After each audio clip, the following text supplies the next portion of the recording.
সুপ্রভাত জানিয়ে আজকের ভিডিওটা শুরু করছি। সকাল ৬টা বাজে আর জানোই ছেলের মর্নিং স্কুল, তাই কিন্তু সকাল সকাল উঠতে হয়।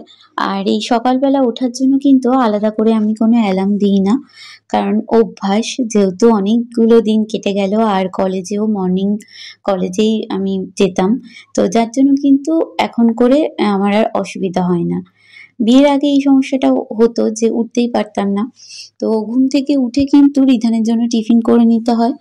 আর যেদিন না টিফিন করে দিতে পারি সেদিন ওই পাউলি বা কেক যেকোনো নিয়ে যায়। তো আজ রিধানের জন্য বানাচ্ছি হচ্ছে সিমাই। আর সিমাইটা না একটু ভালোভাবে ভেজে নিতে হয় ব্রাউন করে। আর এক্ষুনি দেখো এই টাওয়ালটা না পুড়ে গিয়ে একটা বড় দুর্ঘটনা ঘটে যেতে পারতো।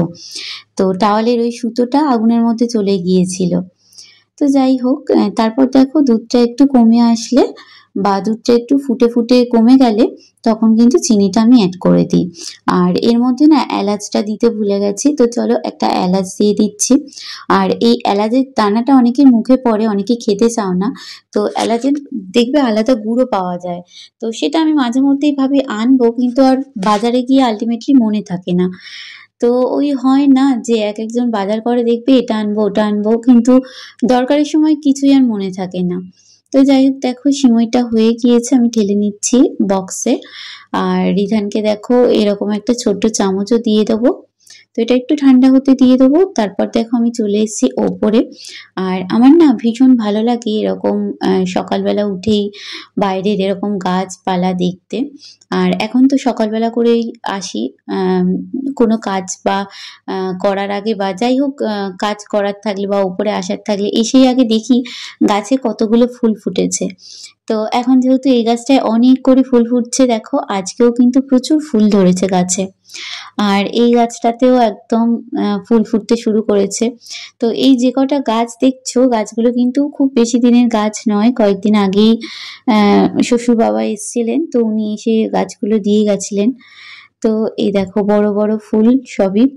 এখানে দেখো নীলকণ্ঠটাও কিন্তু ফুটতে শুরু করেছে, সাদা নীলকণ্ঠ। আর এটা একটা সিঙ্গেল নীলকণ্ঠ আছে, একটা ডবল আছে।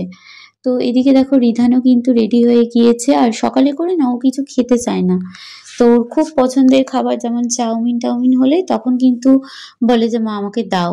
আর যেহেতু ও মেথি মুড়ির জলটা খায়, ওটাতেই ওর পেটটা অনেকটা ভর্তি হয়ে যায়, তখন করে আর কিছু খেতে চায় না, বলে যে আমার গা গোলাচ্ছে, তাই কিন্তু কিছু খেয়ে যায় না, একেবারে টিফিনটা করে। আর এ দেখো আমরা বেরিয়ে পড়েছি, আজকে আমিও যাচ্ছি। তো বাড়ি ফিরে চলে এসে দেখি প্রচন্ড ভাবে মেঘ করেছে। ভেবেছিলাম যে জামা কাপড় যা আছে আগের দিনের সব দিয়ে দেবো, কিন্তু ওই মেঘ করেছে বলে কোনো জামা কাপড় আর আজকে মেলতে পারবো না। দেখো কিভাবে প্রচন্ড ভাবে মেঘ করেছে, সব আগের দিনের জামা কাপড় এগুলো। রিধানকে স্কুলে পৌঁছে দিয়ে ফেরার পথে কিন্তু রুটি নিয়ে নিয়েছিলাম টিফিনে খাওয়ার জন্য। আর সকালবেলা করে যে রুটি নেব, রিধানও কিন্তু রুটি খায়, রুটি বাটার রুটি ও কিন্তু খেতে পছন্দ করে, কিন্তু সকালবেলা কিন্তু রুটির গাড়ি ঢোকে না, যার জন্য কিন্তু রুটিটা পাওয়া যায় না। আর বেলার মধ্যে কিন্তু রুটি সব শেষ হয়ে যায় দোকানে। তো এখানে পরের দিন যে রুটিটা নিয়ে রাখবে, রুটিটা এমন শক্ত হয়ে যায় সেই রুটিটা আর খাওয়া যায় না। আমরা না এরকম নরম নরম রুটি খেতেই বেশি ভালোবাসি। আর রুটির সঙ্গে কিন্তু এখানে সিমাই ছিল, আর দুখানা রুটি নেওয়া হয়েছিল। আর একটা রুটি দেখো ডিম টোস্ট করে খাওয়া হবে। তো ডিমের মধ্যে দেখো পেঁয়াজ লঙ্কা কুচি পরিমাণ মতো নুন দিয়ে দেওয়া হয়েছে। তারপর কিন্তু ডিমটা খুব ভালোভাবে ফেটিয়ে নিচ্ছি। আর আমি না আগে কি করতাম জানো তো, এই ডিমটার মধ্যে পুরো রুটিটা চুবিয়ে দিতাম, দিয়ে তারপর কিন্তু তেলের মধ্যে ভাজতাম, তাতে করে অনেকটা টাইম চলে যেত। আর সেরকম একটা খেতে এটার থেকে অতটা বেশি ভালো লাগতো না, এটা খাওয়ার পর যতটা বুঝলাম।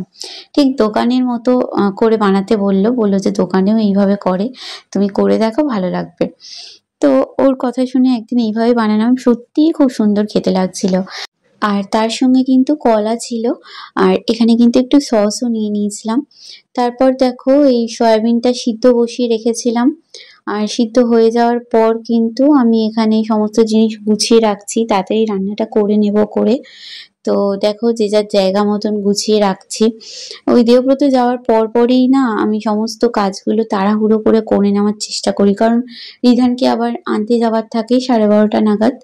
তো এখানে আজকে করব দেখো সয়াবিনের তরকারি, যার জন্য কিন্তু সয়াবিনগুলো না আমি খুব ভালো করে সিদ্ধ করে নিয়েছিলাম।